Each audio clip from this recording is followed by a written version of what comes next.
বিশ্ব রাজনীতিতে চলছে বিপ্লব। প্রত্যক্ষভাবে যুক্তরাষ্ট্রের মুখোমুখি দাঁড়িয়ে আছে চীন, রাশিয়া, ভারত। ধারণা করা হচ্ছে বিশ্বব্যাপী ক্ষমতার ভারসাম্য পরিবর্তনের দোরগোড়ায় দাঁড়িয়ে আছে মানব সভ্যতা। একদিকে ভারত, রাশিয়া, চীন, অন্যদিকে যুক্তরাষ্ট্র। ইউক্রেন ইস্যুতে খুব শীঘ্রই আলোচনায় বসতে সম্মত হয়েছেন ট্রাম্প ও পুতিন। আলোচনায় রাশিয়া ইউক্রেন যুদ্ধবিরতি ছাড়াও স্থান করে নিতে পারে আমেরিকার নিষেধাজ্ঞা নীতি। রাশিয়ার উপপররাষ্ট্রমন্ত্রী ঘোষণা দিয়েছেন যে মস্কো, চীন এবং ভারতের সাথে IRIC কাঠামো পুনরুজ্জীবিত করতে আলোচনা চলছে। চীনের পররাষ্ট্র মন্ত্রণালয়ের মুখপাত্র লিন জিয়ান এই উদ্যোগকে স্বাগত জানিয়েছেন। ট্রাম্প প্রশাসন রাশিয়ান তেল কেনার জন্য ভারতের উপর 25% অতিরিক্ত শুল্ক আরোপ করেছে, যা 50%। একইভাবে চীনের উপরও 100% শুল্কের হুমকি দিয়েছেন। এই চাপ তিন দেশকে আরও কাছে এনেছে।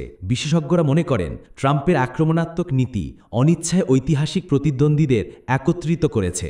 ব্রিক্স জোট এখন বিশ্বের 44% জিডিপি এবং 56% জনসংখ্যার প্রতিনিধিত্ব করে। সংগঠনটি আন্তর্জাতিক বাণিজ্যে ডলারের একচেটিয়া ভাঙতে স্থানীয় মুদ্রায় লেনদেনের দিকে এগিয়ে চলেছে।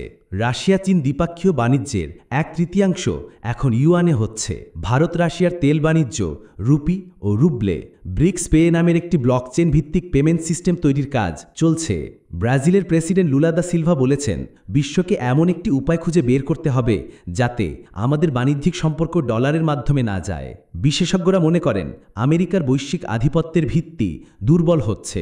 বৈশ্বিক জিডিপিতে যুক্তরাষ্ট্রের অংশ 50% থেকে কমে মাত্র 15% হয়েছে। 2010 সালে একজন ইতিহাসবিদ ভবিষ্যৎবাণী করেছিলেন যে আমেরিকান আধিপত্য 2025 সালের মধ্যে শেষ হতে পারে। অভ্যন্তরীণ রাজনৈতিক বিভাজন ও অর্থনৈতিক চ্যালেঞ্জ আমেরিকার নেতৃত্বের ভিত্তি নড়িয়ে দিচ্ছে। আফ্রিকা, এশিয়া ও লাতিন আমেরিকার দেশগুলো আর নীরব দর্শক নেই। তারা আন্তর্জাতিক প্রতিষ্ঠানে বেশি প্রতিনিধিত্ব ও ন্যায্য অধিকার দাবি করছে। G20-তে আফ্রিকান ইউনিয়নের অন্তর্ভুক্তি এই পরিবর্তনের প্রমাণ। গ্লোবাল সাউথ গত 20 বছরে বিশ্ব অর্থনৈতিক প্রবৃদ্ধির 80% অবদান রেখেছে এবং তাদের বৈশ্বিক জিডিপির অংশ 24% থেকে 40%-এরও বেশি হয়েছে। বিশ্ব এখন আর একক পরাশক্তির নিয়ন্ত্রণাধীন নেই। চীন, রাশিয়া, সীমাহীন অংশীদারিত্ব, ভারতের কৌশলগত স্বায়ত্তশাসন ও মধ্যম শক্তিগুলোর উত্থান নতুন বিশ্ব ব্যবস্থার ইঙ্গিত। আন্তর্জাতিক বিষয়াবলী একমেরুকেন্দ্রিক থেকে বহুমেরুকেন্দ্রিক সিস্টেমে স্থানান্তরিত হচ্ছে, যেখানে ক্ষমতা আরও বিতরণ করা। তবে এই জোটের নিজস্ব সমস্যাও রয়েছে।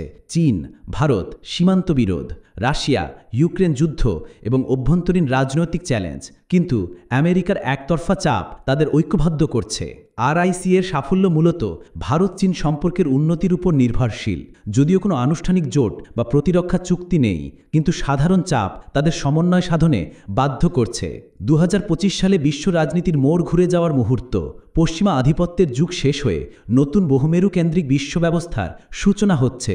এই পরিবর্তন শান্তিপূর্ণ হবে নাকি সংঘাতময় তা নির্ভর করবে বড় শক্তিগুলোর বুদ্ধিমত্তা ও সংযমের উপর। এই পরিবর্তনকাল অসুস্থ লক্ষণের জন্ম দিতে পারে, যেমনটা গ্রামসি বলেছিলেন। মূল প্রশ্ন হচ্ছে, নতুন এই বিশ্ব ব্যবস্থা কি বেশি ন্যায্য ও স্থিতিশীল হবে নাকি আরও বেশি অস্থিরতার জন্ম দেবে? বিশ্ব এখন একটি ঐতিহাসিক রূপান্তরের মধ্যে দিয়ে যাচ্ছে, যা আগামী দশকগুলোর জন্য আন্তর্জাতিক সম্পর্কের ভিত্তি নির্ধারণ করবে।